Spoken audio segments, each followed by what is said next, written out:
Hello. Hello tất cả mọi người. Có một số bạn hỏi mình cách bấm Come and fly away with me. Come and fly away with me. Come and fly away with me. Come and fly away with me. Come and fly away with me.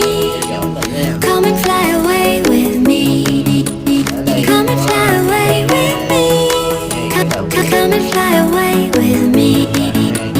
Don't you be afraid, everything will change. You and I jumping off the edge. They say dreamers never die. So come and fly, come and fly, come and fly away with me.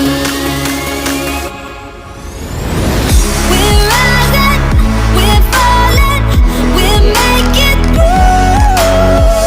We're climbing. cái gì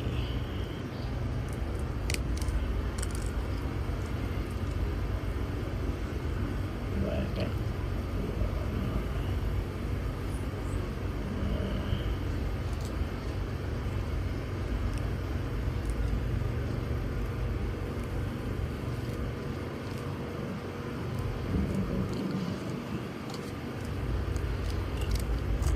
cắt bỏ những phần dư thừa, sắp đúng cái vị trí màu của nó theo cái chuẩn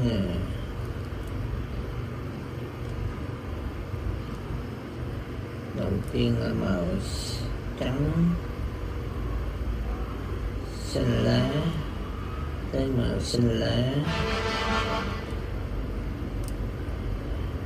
tới cái màu trắng cam, sau đó tới màu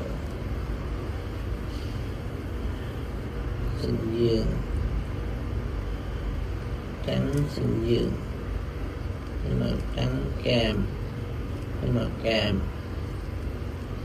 tới trắng nâu, tới màu nâu. Đây theo cái chuẩn